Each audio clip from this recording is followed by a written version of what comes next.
විදිහට ගත්තට පස්සේ ළමයි ජීවයේ රසායනික සංයෝග ප්‍රධාන ආකාර දෙකකට බෙදා දක්වන්න පුළුවන්.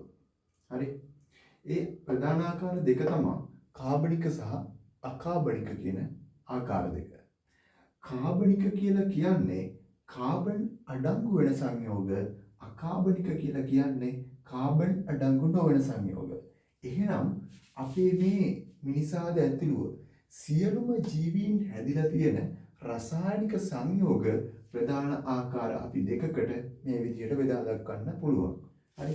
එතකොට කාබනික සංයෝග යටතේ අපි කතා කරනවා කාබෝහයිඩ්‍රේට්, ලිපිඩ, ප්‍රෝටීන සහ න්‍යෂ්ටික අම්ල කියන ඒවා අපේ ජීවීන් හදන්න දායක වෙලා තියෙන විදිහ. හරි. ඊට පස්සේ අකාබනික සංයෝග යටතේ ජලය, ಖನಿජ ලවණ සහ වායු වර්ග ජීවීන් හදන්න දායක වෙලා තියෙන විදිහ. මෙන්න මේ ගැන සවිස්තරාත්මකව කතා කරන එක තමයි මේ පාඩමේදී අපි කරන්නේ. හරි. මීට අමතරව තමයි ඔයගොල්ලෝ දැනගන්න තව දෙයක් තියෙනවා. අපි කිව්වා කාබනික සංයෝග කියන්නේ කාබන් කියන එක්කෙනා අඩංගු වෙන සංයෝග.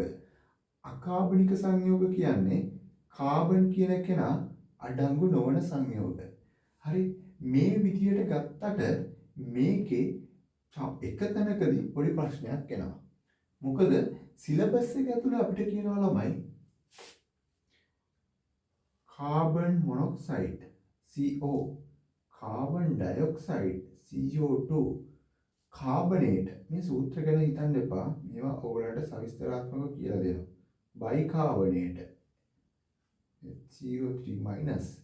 මෙන්න මේවා මෙන්න මේ සංයෝගවල කාබන් තිබ්බට මෙයා අකාබනික සංයෝග ගණයට තමයි අයිති වෙන්නේ කියලා. ඇයි එහෙම වෙලා තියෙන්නේ? එහෙම වෙලා තියෙන ළමයි අපි මේ විදිහට ඉගෙන ගත්තට කාබන් අඩංගු සංයෝග සහ කාබන් අඩංගු නොවන සංයෝග කියලා ඉගෙන ගත්තට ඇත්තටම ඔක ඇතුළට ගියාම තියෙන්නේ මෙන්න මෙහෙම දෙයක්. කාබන් සහ කාබන් බන්ධනයක් අඩංගු සංයෝග තමයි කාබනික සංයෝග කියන්නේ.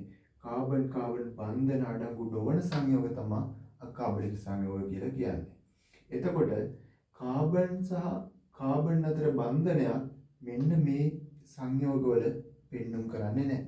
ඒ නිසා එයාලා අකාබනික සංයෝග කියලා හඳුන්වන්න පුළුවන්. හරි. සරලව මෙච්චරයි. ජීවයේ රසායනික සංයෝග ගත්තට පස්සේ ජීවීන් හැදිලා තියෙන රසායනික සංයෝග ගත්තට පස්සේ කාබනිකයි අකාබනිකයි කියලා වර්ග දෙකයි.